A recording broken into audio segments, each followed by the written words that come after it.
কি কৰিলে বলে না এইখিনি হৈ তেওঁলোকৰ সেই নিয়মটো নাথাকে এই জায়গাটো আমাৰ বাক্সাৰ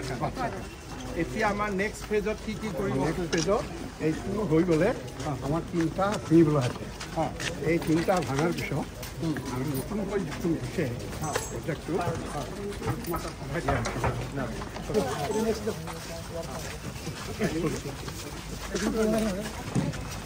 এতিয়া বলে না এইখিনিও ভাঙি যাব তাৰপিছত এইবিলাকো ঠিক হ'ব নৱনিৰ্মিত শ্মশান উচৰ্গাৰ আজি সম্পৰ্ক আমি ইয়াত আনিছোঁ মন্ত্ৰী প্ৰজ্বলন কৰিব মাননীয় মুখ্যমন্ত্ৰী শ্ৰদ্ধাৰ ডক্টৰ হিমন্ত বিশ্ব শৰ্মাদেৱে তাৰপিছতেই তেখেতে আনুষ্ঠানিকভাৱে ফলক উন্মোচন কৰিব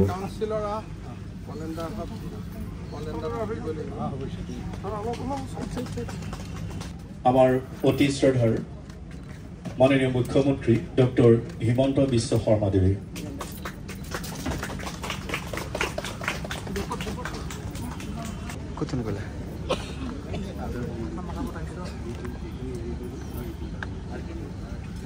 আৰু আজি প্ৰথম পৰ্যায়ৰ নিৰ্মাণ আমাৰ সামৰণি পৰিলে নিৰ্মাণ কাৰ্য চোৱাৰ সৌভাগ্য হ'ল কামখিনি খুব ধুনীয়াকৈ চলিছে বলেন ভৰালী ডাঙৰীয়াই প্ৰথমতে যদিও আমাৰ বাজেট 8 কোটি আছিল এতিয়া 12 কোটি টকাৰ প্ৰয়োজন হ'ব বুলি কৈছে মই আমাৰ ইঞ্জিনিয়াৰসকলক ৰিকুৱেষ্ট কৰিছোঁ যে 4 আৰু লগত 6 কোটি 10 কোটি টকাত যাতে এই আঁচনিটো আমি শেষ কৰোঁ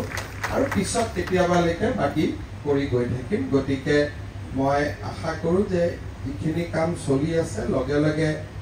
নৰখাকৈ কামখিনি কৰি গৈ থাকে যাতে অহা 6 মাহ 7 মাহৰ ভিতৰত আমি বাকী কামখিনি সম্পূৰ্ণ কৰি দিব পাৰিম বাকী সব ঠিক আছে